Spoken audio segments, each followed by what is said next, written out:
We're in the National Gallery in Washington, D.C., looking at what I think of as an iconic American painting. This portrait of William Grant, commonly called the Skater, was a turning point in the career of Gilbert Stuart. Prior to this, Stuart's career was one that was a bit uneven. Stuart was born in 1755 in what would later be Rhode Island, and when a young man, 20 years old, he went to London to seek his artistic fortune. After a couple of years, he was destitute, he was alone, and he wrote a letter to Benjamin West asking for help. And Benjamin West, being the incredibly good-natured man he was, brought Stuart into his home, provided him with some art teaching, and within a couple of years, it seems clear to me that Stuart had far surpassed his teacher in the art of portraiture. And this is such an unusual portrait for the simple fact that the figure is shown skating. One of Stuart's great gifts was not only depicting what a sitter looked like, which of course is one of the goals of portraiture,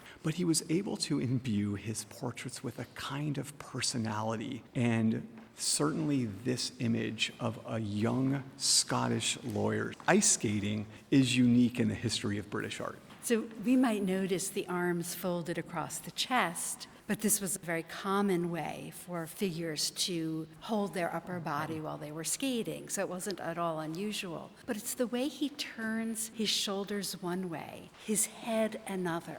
It's just a figure that is so filled with movement, but movement that seems so natural and so graceful. You took my word. It is an image of grace and almost effortlessness as he glides across this frozen lake on his way towards the viewer. The light is so carefully considered. How one side of his face is in shadow, the other side is fully illuminated. We have this curve of his hat, the curve of his arms, the curve of that tree behind him, the landscape that seems to also move from the right to the left, the way that the figure does. Everything about this fits together so perfectly. There's very little color in this composition, and yet it has a kind of vibrancy and life to it.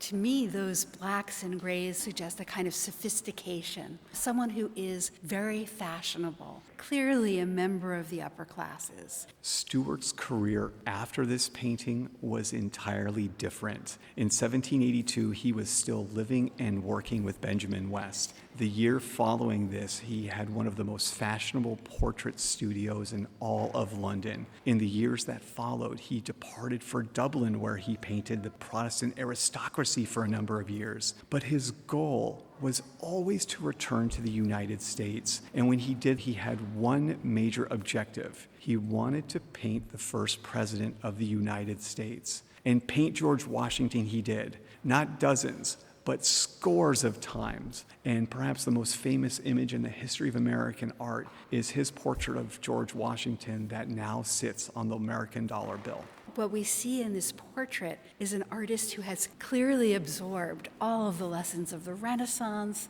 of ancient Greek and Roman sculpture. When we look at this image, it's easy to imagine the Apollo Belvedere, an image that Stuart would have known through reproductions through his time studying with Benjamin West. The silvery colors suggest snow and ice and this cold winter day. And in fact, some art historians have seen this painting as an allegory of winter as much as it is a portrait. And our eye goes to the two well-dressed figures in the middle ground on the right, and two other figures, one of whom is tying his skate. The other group of figures who seem so joyous in their skating. But our eye, thanks to the composition, is always drawn back to William Grant's face and what feels to me like his youth and his self-composure and self-assuredness. It's clear that this is a cold day, and yet the face of William Grant seems to have a kind of warmth and vibrancy about it.